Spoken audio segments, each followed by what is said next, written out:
Good afternoon for most of you. Good late morning for some of you also.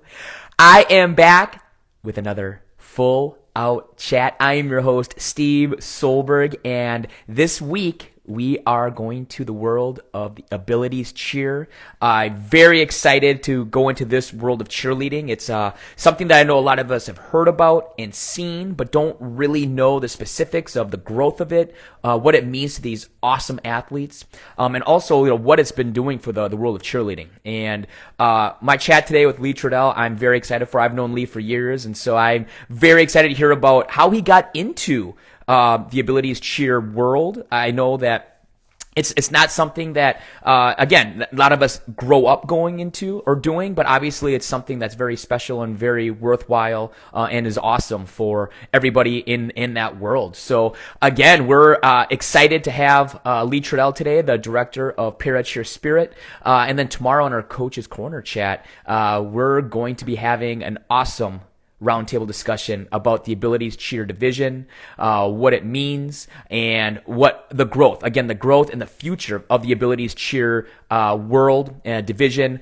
and internationally how it has just blown up and grown to unbelievable heights in terms of just people being involved in, from coaching to gyms to athletes from all different backgrounds.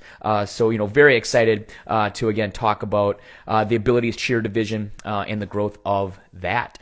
Just kind of waiting here for Lee to join. I know that he is, we were figuring things out earlier and just haven't seen him join yet. So once Lee joins here, I know we'll be able to chat with him about the abilities cheer division and again, what it has meant for all those great athletes and coaches out there. And I see he's finally joined, so there he is, which means, like every coach says, let's do this one more time and let's go full out.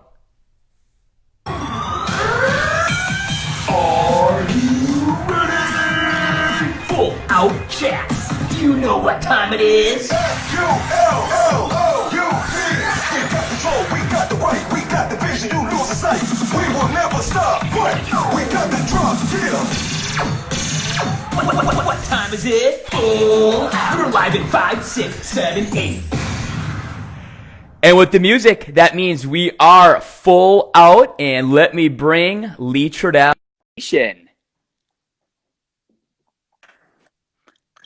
Lee! Hey, Steve! How are you? I'm great, man. How are you? I was running around last minute. I was like, oh, a power cord. Oh, my God. I'm running around the house. Where are my power cords? No worries. I was, don't worry. I stalled for you. We're good. Don't worry. I was just telling everybody how, the abilities division, the abilities world of cheerleading is something that's really just blown up. I think a lot of people have seen it or heard about it, but they don't really understand it. You know what I mean? And the story behind it and how it got to where it is. And obviously, we'll talk really in depth about that tomorrow on our Coach's Corner. Yeah. But today's about you, man. I want to hear your story. Yes, I want to hear your story. I was telling people earlier. I mean, I've known you for years, way back in the day when I was coaching at Sun Prairie, and you were the UCA state director for the state of Wisconsin, and now our paths cross again, and so this is great. Yeah, I think it's amazing. Thanks so much for having me today. I think I can't even.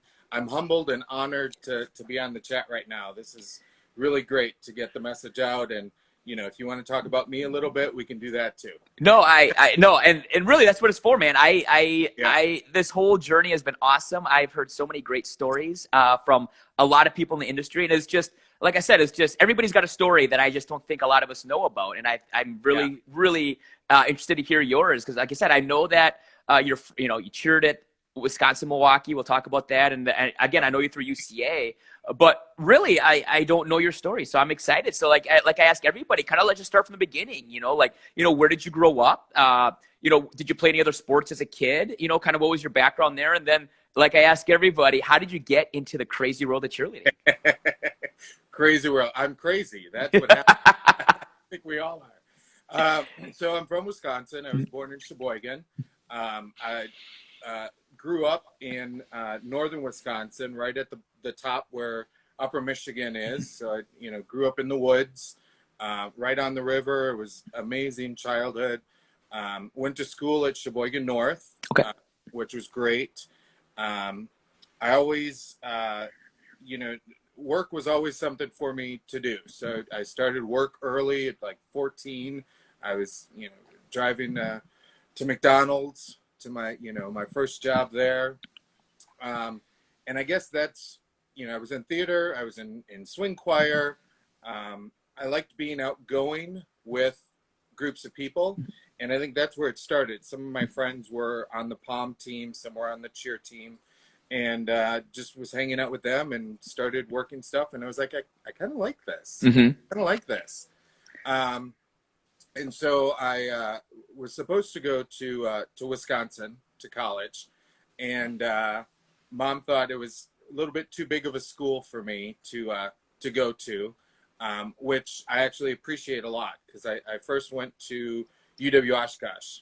Oh, I didn't know that. Okay. Yeah, and that's where I got that taste of cheerleading. Within the first couple days I was there, I'd gone there for pre-college classes during the summer and stuff, so I was used to that university. And saw a flyer for cheerleading, and went and did it and loved it. And, it was great. I transferred to UW Milwaukee to get to the big city, and, fell in love with my cheer team there. And that's really where I got, an amazing opportunity, which was to work for UCA, Mm-hmm. through my friend April, who cheered at Marquette. Mm-hmm. And it just took off from there. I loved teaching the camps and everything, and it just kind of went from there. So that's a quick summary of my childhood. Yeah, no, I mean, I didn't. Okay, see, this is why I love it. I did not know you went to Oshkosh first. I did not know that. And you did obviously, you cheered there for a bit. You got kind of, like you said, the bug. Then you get to Milwaukee. And I mean, kind of just talk about that transition going. I mean, for people that do not know Wisconsin, Oshkosh is, not a huge town by any means, but Milwaukee definitely is. That's a big old city. So I mean, kind of talk about that transition going from kind of a smaller city, smaller school, to going to Milwaukee. Yeah. So I lived in Cleveland, Wisconsin, which is between Sheboygan and a lot of cows. Mm-hmm. And so going to Oshkosh was a big city. Mm-hmm. They had big stores and all that kind of stuff. And then I had gone to Milwaukee a few times and saw the big city, and I started following UW Milwaukee cheer. And so I decided, hey, I'm just going to take a leap, and got an apartment off campus, and just did it. Mm-hmm. Got a job, going to school. Everybody was so supportive at the university. Got a job at the university working in the financial aid department. And, it really just set me to a new level of, I'm an adult now. Yeah. And just being in the city, it was really a good step before what was to come later on in my cheer career. So how many years were you at UW Milwaukee then? I think, because I would go on and off. So I was there for about 5 or 6 years. Okay. So I would work a semester, and then I would take classes, and then maybe I'd take a class and still work, and then I would take off from working, and I would do class and stuff. I mean, so you're hustling. I mean, you're putting yourself through college kind of the old fashioned way. Yeah. Yeah. It wasn't, it was, I would say it was fun because it helped me grow up. Mm-hmm. It helped me understand, doing bills and, being on time and all that stuff. And UCA really helped with that too, because during the summer, I could take a class and then I could travel and make money. And so it was a good marriage of the two to be able to do both of that and meet amazing people, of course. But, I've always liked traveling. I've always liked moving around, doing stuff, getting something new. And teaching summer camps was really a great way to do that.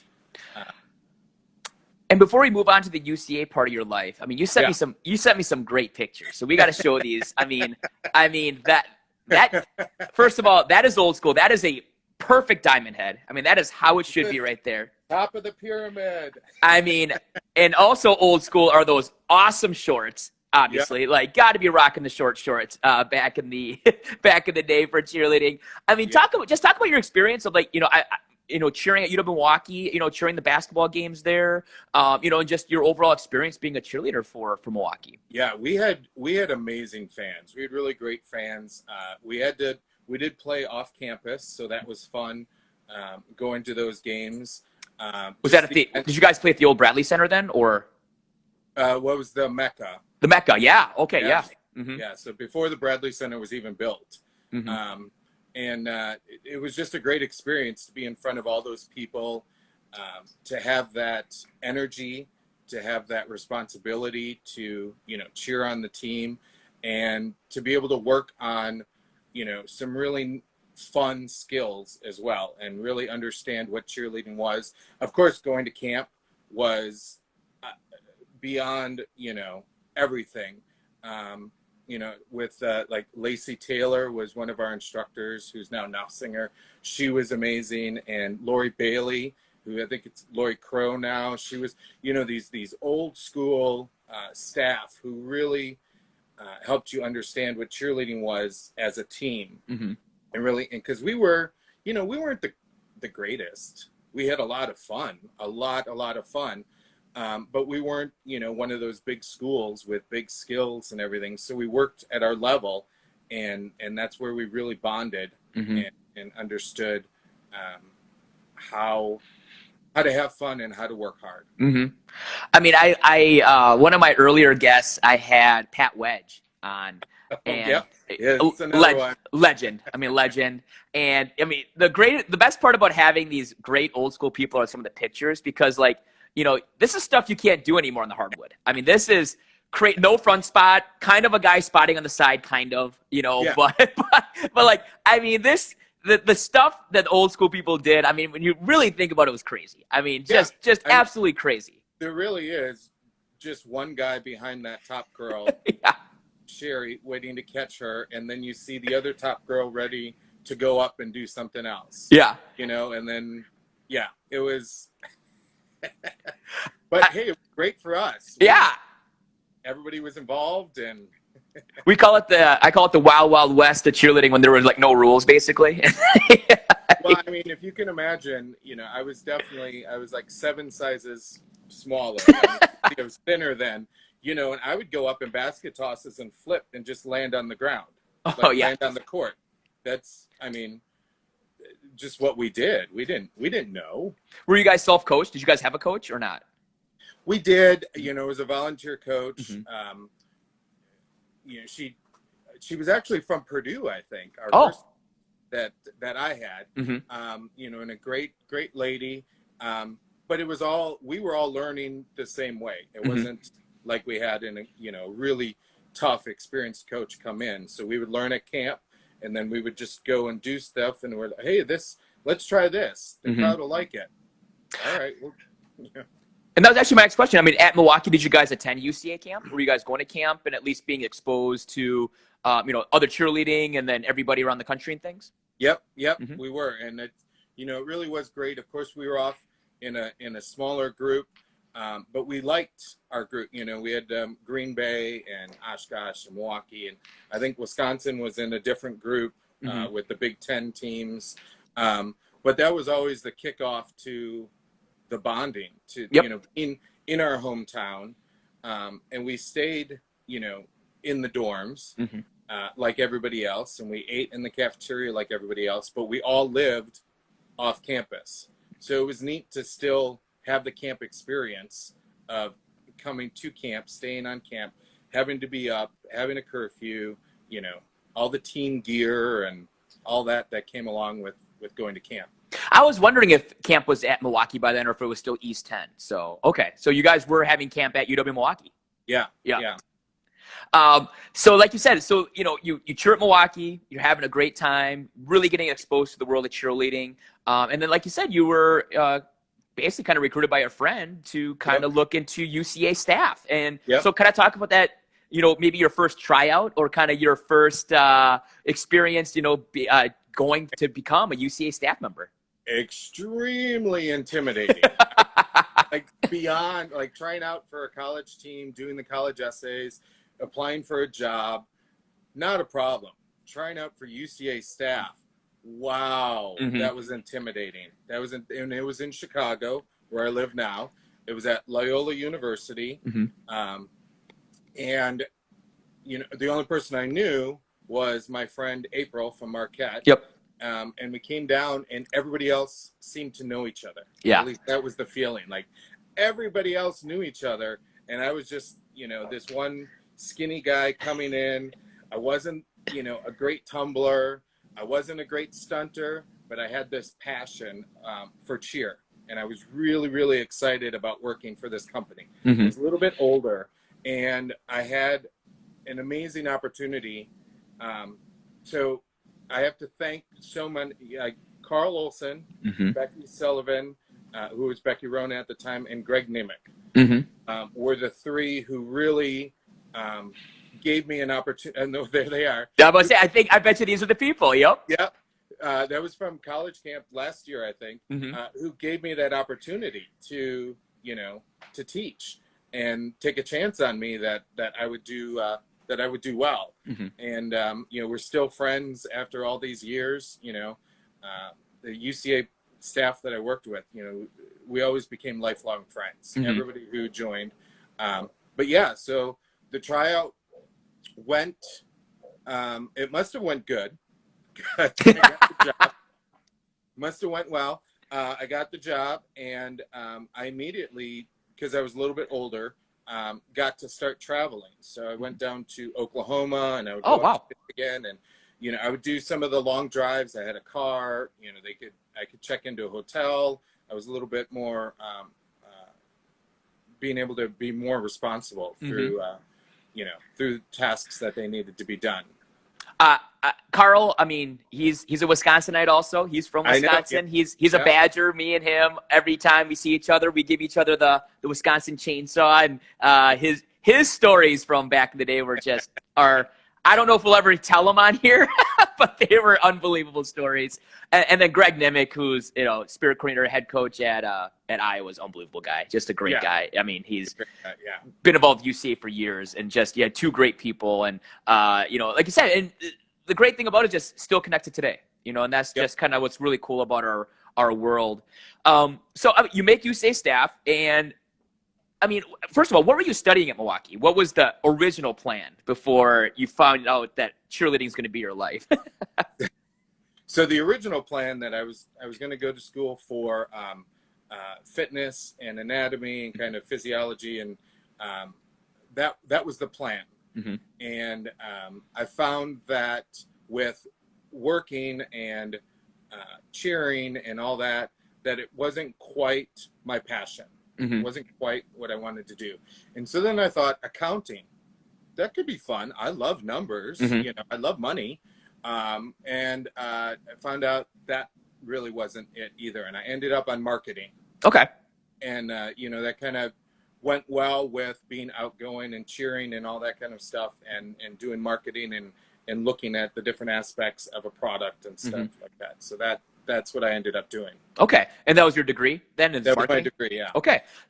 So as we talked about, so you're hustling. I mean, you're, working a semester to save up and then going to classes the next semester, or whatever maybe. You're working UCA. I mean, when did it kind of maybe dawn on you, maybe I could make cheerleading a living? Like, maybe this is my calling, or maybe, wow, is there, like, maybe you started looking into, like, maybe I can make a living doing this? Yeah, it was probably my third year, I think, working UCA staff. So I was probably midway of my college degree, towards the end maybe. And the third year of doing staff, your mentality kind of switches a little bit, and you get more responsibility, and you kind of start seeing more things, and it's not just fun. It's fun. And I saw my friend Angela Cohen Pierce was the state director, and she's amazing. She's still amazing. She was amazing then on the behind the scenes stuff. So you saw how to be organized, the different responsibilities involved, and I was like, I like that. I want to know how to do that, and how I can do that. And a position opened up probably it was after my 5th year, I think. Okay. And I, applied and I got it, living there. And that was after, going to Japan and teaching over there. Oh, wow. And that was really, I like to think of that as an opportunity that let me see opportunity, where I didn't even know what was out there and what I could do. So here I am having fun with cheer, learning that it could be a job, and then, go overseas, my first overseas trip, and really see, wow, this is a big thing. This is really a big thing, and I want to be a part of it. So for those of you joining, I'm here with Lee Trudell, director of ParaCheer Spirit. We are getting into his UCA days, which he sent me. Again, Lee sent me some great pictures. I mean, that pretty much sums up staff right there. That's about right, Yeah, I was like, oh my God, this has been a day, and the staff just wrapped me up. How, like, all right, cool. how many years were you actually staffing, doing camps, hustling out there on the camp circuit? So I did 5 or 6 full-time, just working as a staff member. And then I became a territory manager. And so then I would do, go and visit all of the camps, be part of the stunt classes or the cheer class, do the coaches education, which really I fell in love with, doing the coaches education. And so it was probably, so it was 13 years. Wow. Maybe. Okay. Yeah. I think if I count right. Yeah. Okay. Maybe. Yeah. So then, like you said, position opened up, and was it the state director gig? Was that the position? Yeah. Okay. Yeah. So now you are state director for Wisconsin? Wisconsin and I think Minnesota. Okay. All right. Kind of talk about that transition now. I mean, you're corporate. You're working for the company. You're working for UCA. I mean, you're in charge of all the, setting up all the camps and the competitions, and making you have varsity reps now under you that are selling the products and everything. Talk about that huge transition of really going from, having fun in the summer, teaching a couple camps here and there, to, you're running 2 states and you have people that need to make numbers, need to make sales, your name is behind all these products that are being put out there. Yeah. So it started with 2 states and it grew to 6. Which was amazing. And it was neat being able to collaborate with the smart and just responsible, and just the people that I worked with were just beyond, a happy cheerleader. They really took the job seriously. And so that was fun to be able to work with them and learn from them and collaborate and really be on a mission together to build cheerleading and make it safe, make it fun, and make it available to whoever wanted to be a part of it.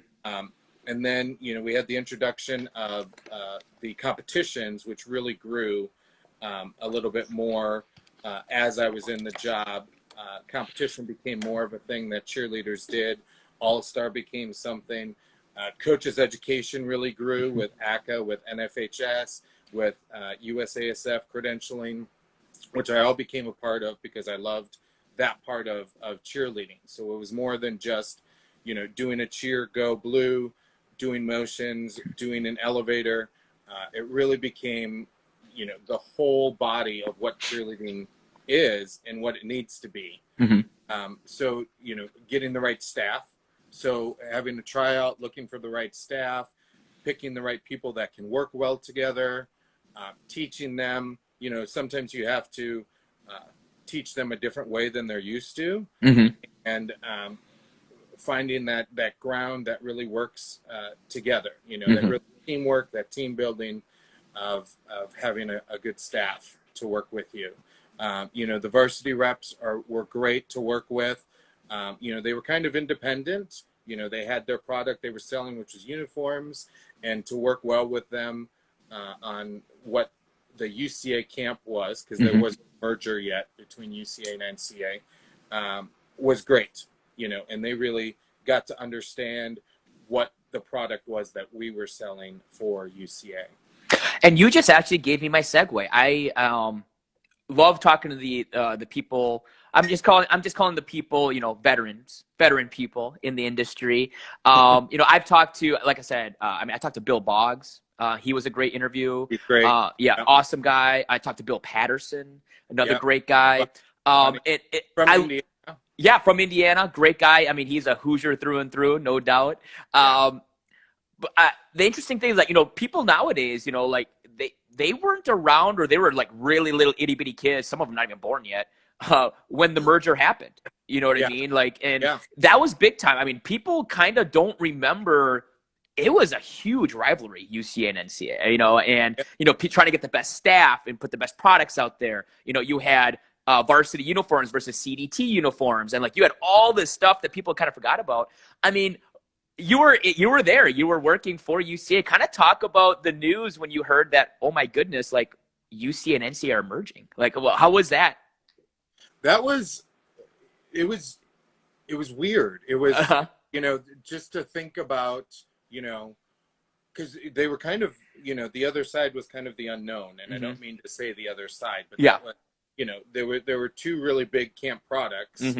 Uniform products, and that's what it was, UCA and NCA, that we were always kind of looking at when we were trying to sell something, or if somebody switched company to the other side of doing an NCA camp versus a UCA camp. And it really didn't, until you got to work with the NCA side from a UCA side, and I think from NCA to UCA as well, you didn't realize that they were the same as they're the same people. And even like, I know you've had Leroy McCullough on, and to work with him, we got to travel to Costa Rica. I took a team down there, ParaCheer team, abilities team, down to work with the co-ed for a competition down there, and he's amazing. And working with USA Cheer, you really can't tell if there's a UCA and NCA, what it is. It's just a style. Yeah.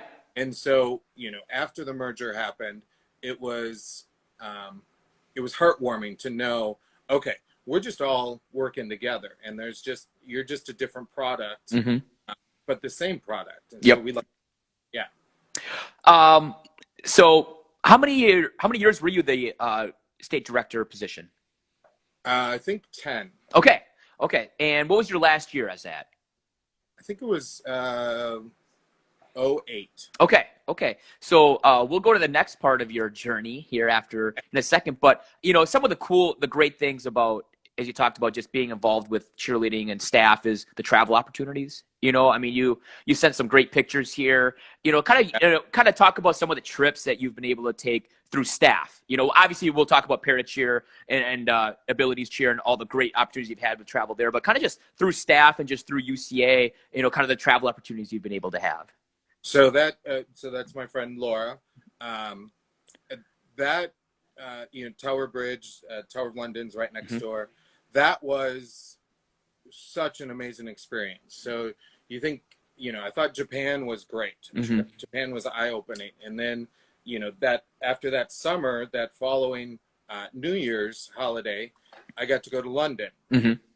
And just to experience that culture and all of that historic opportunity with a group of cheerleaders who are in high school with fellow staff members was just unbelievable. Like, it's not like taking a trip, with a couple buddies or with your family.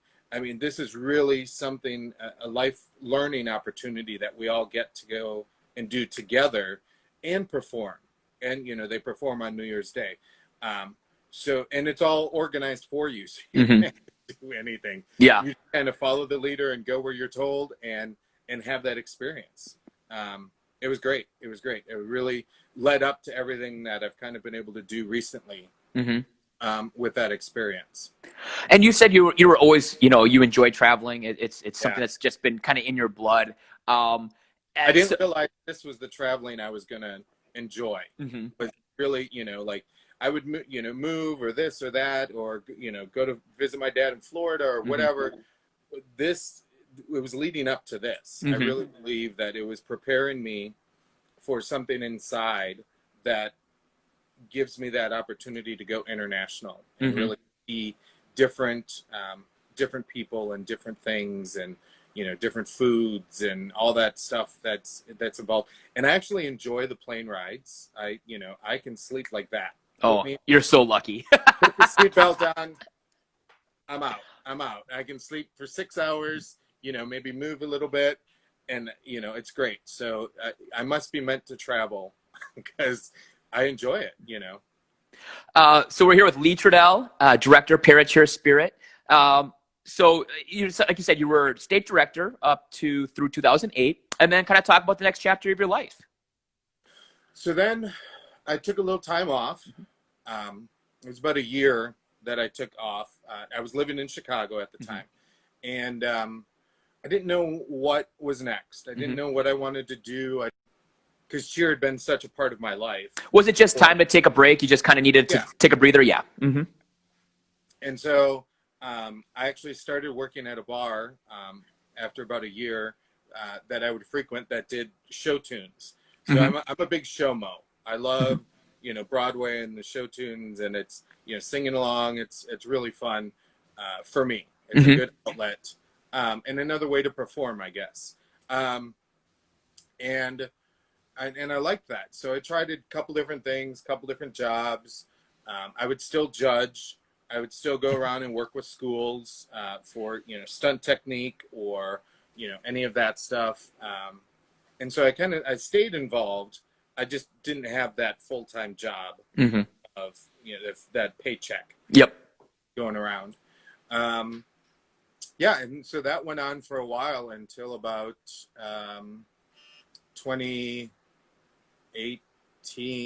about 2015, 16 maybe. Okay. Yeah.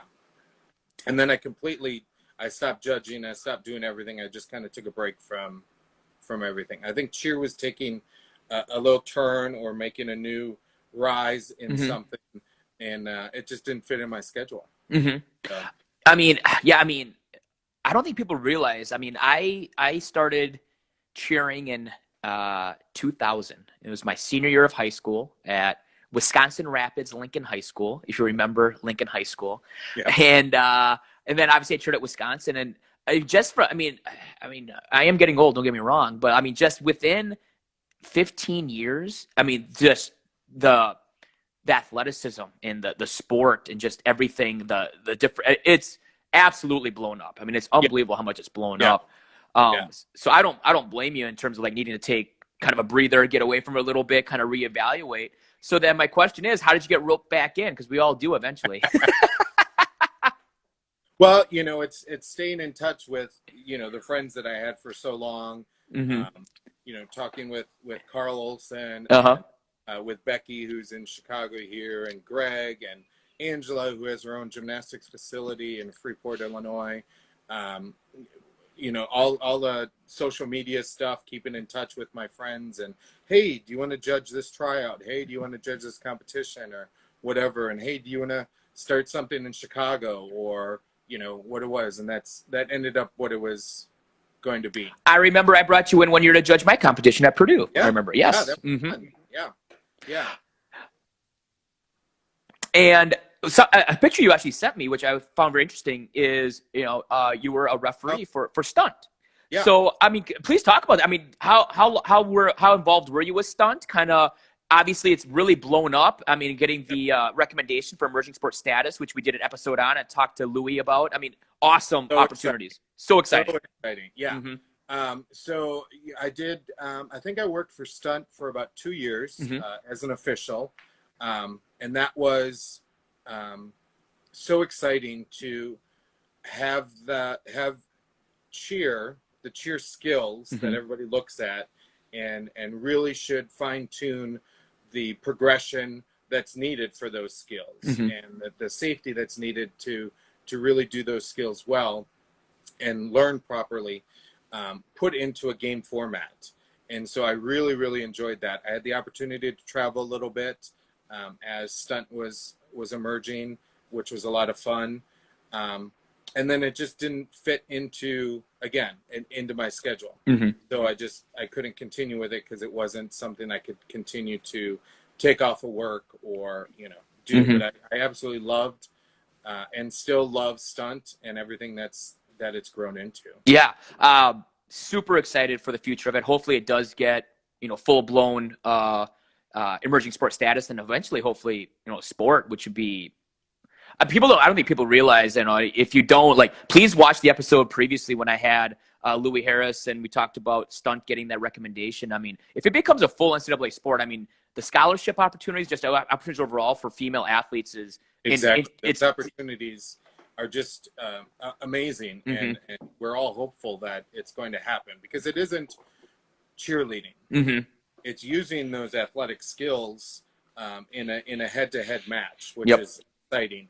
And you can see then the differences, and you can see, oh my gosh, they were exactly the same. And it's super exciting. And there's still, the rhythmic music that goes along with it. But super exciting to see where it's going to go. So let's get to the next chapter of your life, which is getting involved with Abilities Cheer. And I remember, I remember that you were living in the Chicago area. I knew that. Again, I brought you in to judge a competition for me at Purdue, which was awesome. It was good to catch up then. But then kind of out of nowhere, I'm not going to lie, just kind of out of nowhere, I'm like, oh my gosh, I didn't know Lee was involved with, Abilities Cheer. How do you get into it? I had no idea. So, I mean, please talk about that. Kind of what was your first, I guess, taste of getting involved with that world of cheerleading? So I think it evolved from that need for that division, that section of our sport, of cheer, and kind of fine-tuning it a little bit more and really focusing on it's not just a group of people. Those people are all different, just like a typical athlete. They're all different. And so being able to give those opportunities to people to try, for athletes to try and excel in, was extremely intriguing. And that's what brought me back in. I was like, okay, so this is something new. So, we had school cheer and college cheer and all-star cheer and coaches education and scoring and all. Now there's something new that I want to kind of bite on. I want to get to. And that's how it happened. And my friend Patty Jones, who will be on tomorrow, her and I worked really hard on developing a team that wasn't just a special needs team. We wanted that to be an adaptive abilities, a ParaCheer, working towards the IPC, the Paralympic impairments. We wanted to really focus on how do we develop a program that will have some guidelines and will have some structure and will have some levels that people can work up to and fit into and not just be lumped together all at once. And so that's what we did. We had a meeting with some families that she knew. It was a unified team, so it was a combination of people with and without disabilities, which again, I loved because I wanted to be able to include everybody, work together, create that same feeling of a performance that you would get of, 12 or 16 of the same identical athlete on the floor. Well, I wanted to bring everybody together and really kind of match them in. And she felt the same way. And so we did. I found a facility and we had to, try to find some money and, try to get uniforms and, try to identify to people that it wasn't, a special needs team to feel sorry for them, but actually appreciate what they were going to be able to do. And I think that's one of the biggest things that happened. And then there had already been a year at the ICU World Championship where they had a division for adaptive abilities. And so we were like, hey, you know what? There's only one way to start, and that's to jump right in and do it. And so talking with Lori Harris at USA Cheer. We created a video that we could submit for just like all the other teams that try out and all the other athletes that try out to be on a team. We did that with the hopes of maybe we can enter this division if USA Cheer thinks that we're, will be a good representation for the U.S. And we did, and we got selected, and everybody, I have to say that Tony Nash and the all-girl premier team were absolutely phenomenal that first year that we came down. They would come to our practices. They would sit front row of the competitions. And they were so supportive of the athletes backstage and rehearsal. It really created that bond that in most cheer programs, and very welcoming. And they all understood the athleticism that was involved in what we were doing, because we were trying to do the same skill, but maybe a different way. We had to figure out, how is this going to fit? How can we transition? Because you have to have transitions in cheer. You have to have signs and megaphones and palms. How are some of the athletes with a little bit less mobility in their upper body? How are they going to hold a palm? How are they going to hold a megaphone when they can't get into that tight little... Who makes these megaphones with these little iron hold-on things that I can't even get 3 fingers in? And I know I'm not as big as some of these male cheerleaders, but I digress. So we had to figure out all of these things, how to hold a sign. And then, of course, we had the athletes without a disability that were working with us. And they're not an assistant to an athlete with a disability. They're working side by side. Yep. So we have to blend this all together so that they all look like a team on the floor. And so that was our biggest challenge, and I think we succeeded in it, and we're still doing well with it. And that's what we think the visual of it should be. Of course, there's Special Olympics cheer, which focuses on an intellectual difference, an intellectual disability, and there's special abilities that also does that as well. It kind of in line with Special Olympics, but if you can't be part of a Special Olympics program, special abilities is your route to go for that. And I'm excited to hear about that tomorrow. In terms of, I didn't know, I knew that there's maybe something I didn't know about. Kind of this seems like a really strong partnership with the Special Olympics with abilities cheer, and just trying to kind of just give everybody an opportunity to be a part of it that wants to be a part of it. Yeah. So I had the opportunity in after we started we called it the Adaptive Abilities team, because that was the name of the division. I was introduced to Darian Packard, who will be on tomorrow. And we had the 50th anniversary of Special Olympics here at Soldier Field in Chicago.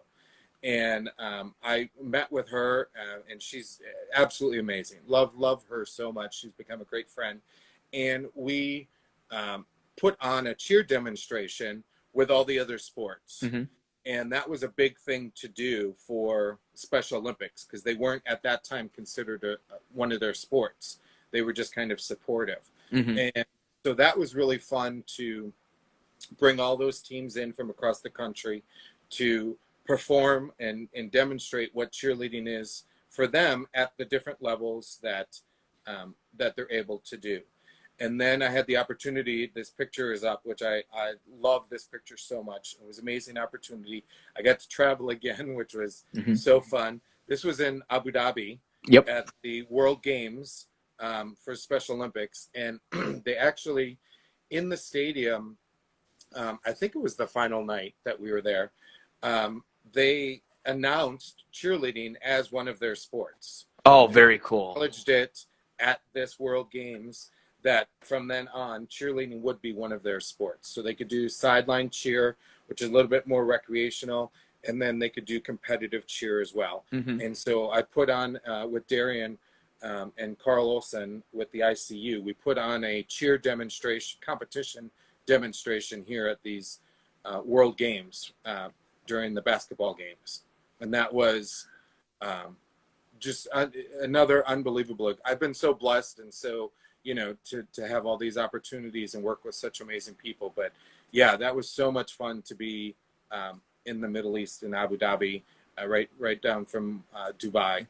I've heard it's a beautiful area. I've heard it's a bucket list for anybody that loves to travel. Yeah, it's definitely a go-to if you like, to travel. The buildings are beautiful. Our hotel looked over palaces, which, Oh, wow. like how, where can you do that? I don't know, but we were able to do it there. And, it was really great. And so the Special Olympics World Games, they have so many opportunities for the athletes. So they not only compete, but they also provide healthcare opportunities at the World Games. So they bring in doctors, they bring in medical people, they bring in social life people. And so these athletes who may not have these opportunities back home in their town, in their country, they can come to these games and get the care and social different events that are put on, as well as compete. So that was just an amazing experience. And Darian will talk about that tomorrow, I'm sure. And you already talked about a little bit about Costa Rica. You got to go to Costa Rica. Yeah, I mean, obviously, talk about that opportunity to go to represent the country and go to Costa Rica. This was in my 5-year plan for having this program, ParaCheer Spirit, here in the Midwest, which is a nonprofit. So if anybody wants to donate, please go to paracheerspirit.org. No, absolutely. PayPal, Venmo, Zelle. We have a GoFundMe. Help support all these athletes who are getting these opportunities to travel around, not only themselves to just be a voice for the division and for other athletes, but we go and we actually work with other athletes as well, and teach. So this was in Costa Rica, came up very quick, very exciting opportunity to demonstrate the division adaptive abilities to more countries. And so this was at the Panamericano, which was all the American countries, South, North America, Central America, all those countries come to this ICU cheer championship. It was held in Costa Rica. It's held every 2 years, I believe. And we were asked to go and represent the USA down there in this division alongside the Premier Co-Ed. And so, of course, we jumped at that. And this isn't our whole team. Not everybody could afford to go. But those that could go, we created, I think, the best routine that we had ever done. It was the energy from the crowd, from our fellow USA team, from themselves, just being in the environment they were in. Hands down the best routine that we've ever had. And, I often cry. Like, I don't look like, an emotional person, but I was bawling up at the music stand for this routine. So this was a gym that they allowed us to come in and practice and get ready for the event. They were so supportive and so great. We really appreciate it. We also got to visit a school before we competed, which was a school for people with disabilities. And what happened was there was a family, and this father had a daughter who had a disability, and she used a wheelchair, and they created this school around that. So that wow. Would have that opportunity to come and to learn when they might not have had that opportunity to go to school otherwise. And they were so fun. And so supportive, and they were just great. The kids were great. We had a basketball game with them, a bocce game, a dance party, all in one day. Premier Co-Ed joined us for that. So beyond the waterfalls and beyond the monkeys and beyond all this other stuff, the coffee plantations, that was the highlight, was going to this school and really seeing, the work that they're doing down there as well, and how we can all work together. I mean, the unbelievable opportunities that are given to these awesome athletes and the growth of the sport, really internationally, to make it international. And we'll talk again. I'm excited. We're going to get real deep into this tomorrow, which I'm so excited about. We have so many great perspectives and different people. This was a 5-year goal that we achieved, right after our second year, to travel internationally. And there were a lot of things to take into account. not just getting through the airport and the travel to get there, the number of hours to sit on a plane, but the hotel and the bus, and are there sidewalks, and then the normal team stuff, getting the food, finding fun stuff to do, are the fun activities accessible, and what does this country think is accessible compared to what we do in the US as accessible. And all those things. I went to Barcelona with Patty and for an ICU course, and there we also realized that some of those things aren't accessible as we think of accessible. And so this was this Costa Rica trip was just for all those team members that went. Our trainer Jen Mills Gladman, I got to give her a shout out for coming along. I was she was actually a camper at one of the camps that I taught. Of course, yeah. And then she was in UCA and a red shirt, and so she is a trainer for USA Cheer, and so she came along with our team to be our trainer, and she was absolutely amazing. I love her so much. And every one of those athletes had just an amazing experience down there all together. Yeah, it was just, I can't even talk about it enough because it was so recent and it was so unexpected, and it was just, it was great. And Louie was along, who we'll talk with tomorrow, and you talked with many times. She was great and so supportive. As herself, she's done a lot of out of the country experiences as well. And so this was just a great opportunity to take these athletes and really show what they can do. Well, we got about 8 minutes left. So Instagram live at 1 hour. Literally, they just cut you off. You're done in an hour. So this has obviously been a great conversation because we're gonna push the hour. Actually, did get a question from one of our viewers, which is a great question, which we'll address with you now and also probably tomorrow. This is from Kirby Lynch. She's the assistant cheer coach at Delaware, IU alum from the all-girl team. How do you see ParaCheer growing in the upcoming years? I mean, you said you had this 5-year plan, which you basically accomplished in 2. But I guess kind of off the top of your head, maybe what are a couple? Let's adjust that 5-year plan. So what's the new 5-year plan? What do you see hopefully in the next 3 to 4 years? Well, so we've also had the opportunity to work with the Abilities Expo, which is a expo that has about 6 or 7 locations around the country, and they provide different life opportunities for people with disabilities, from classes to your home life to transportation to all this stuff. And we were allowed to come in and demonstrate cheer.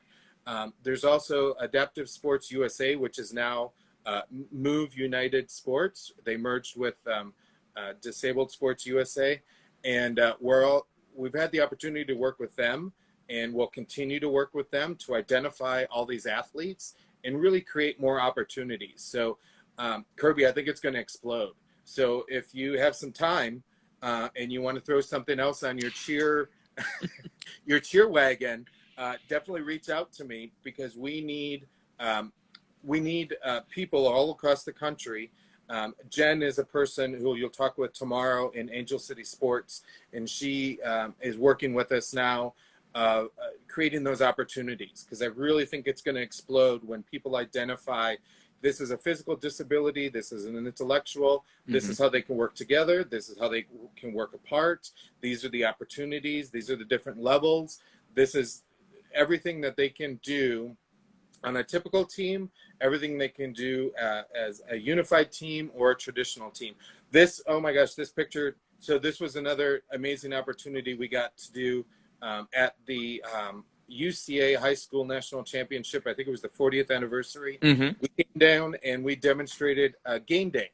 So not just a cheer routine. We came down and we did the sideline, the band chant, the cheer, the fight song that we had learned at UCA College Camp. We had the opportunity to go to UCA College Camp in Chula Vista as well. And so we just did this before everything kind of shut down for this year. And this was another exciting opportunity. And really, all those athletes, they really demanded the energy from the crowd, and they got it. They got it. Steve, I've never heard a crowd yell and cheer so loud for this as for this game day team that was down there. It was so much fun, and we hope that we can continue to do this and actually build off of this and get more teams down to do game day, because it's such an easy way to incorporate a new cheerleader into cheer, I believe. And we had stunts, but, just getting that game day thing, the heart of what cheer is, this is a great opportunity for people to do that. So if anybody wants to, if they have a team out there, if they have an athlete, please reach out to us, because we're, looking at different teams to form that we can work together virtually or in person. And so definitely reach out if you're a coach and you want somehow to get involved or start your own program. Reach out to USA Cheer, to ICU Cheer, or to our organization, ParaCheer Spirit, and we'll definitely get things going, because it's going to explode. And we really think that this could be on the road to the IPC, the International Paralympic Games, alongside cheer being in the Olympic Games as well. Lee, you're just giving me these great segues, which I highly appreciate. I was about to say a question that I will definitely be asking tomorrow. So we got to tease it tomorrow. Tomorrow, we're going to be back with Lee and a bunch of his friends. We are doing a Coach's Corner about Abilities Cheer. It's going to be on our YouTube channel. So if you haven't, go to our YouTube channel. Just look up Full Out Chats, and you'll see it. Subscribe tomorrow at 7:30 Eastern, 6:30 Central. We're going to talk about really in depth about Abilities Cheer, the growth of it. My big question will be is, I'm sure people have heard of it and are interested in it, but they just don't know how to start a team, and I think it's also intimidating, people don't have the training to work with, cognitive disabilities or physical disabilities, but that doesn't mean you still can't coach it. You just gotta, you gotta figure out a way to make it work. And so I'm really interested. Don't say anything now. I want that for tomorrow, Lee. But again, tomorrow, 7:30 Eastern, 6:30 Central on our YouTube channel. Abilities Cheer episode. It's going to be a great talk, in depth about it.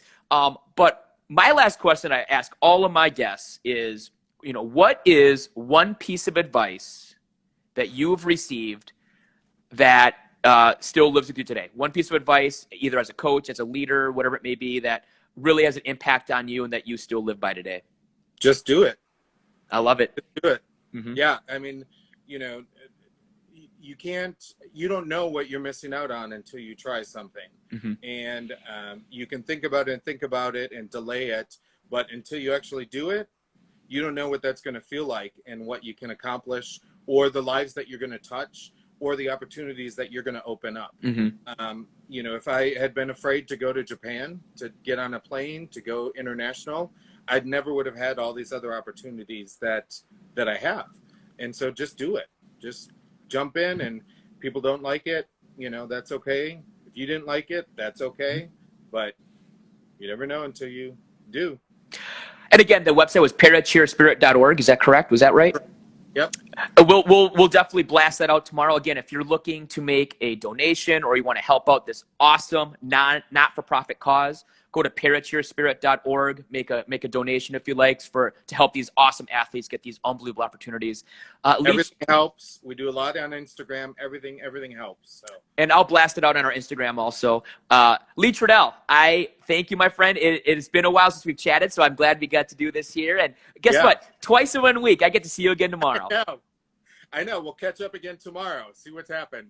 Again, tomorrow on our YouTube channel, 7:30 p.m. Eastern, 6:30 Central, Abilities Cheer episode of Coach's Corner. We're going to have a great time with that. So, Lee, thank you again, my friend. And I will talk to you tomorrow. Yep. We'll see you tomorrow. Sounds great, Lee. Thanks. Everyone. Thanks, Steve. Again, Lee Trudell, director, ParaCheer Spirit.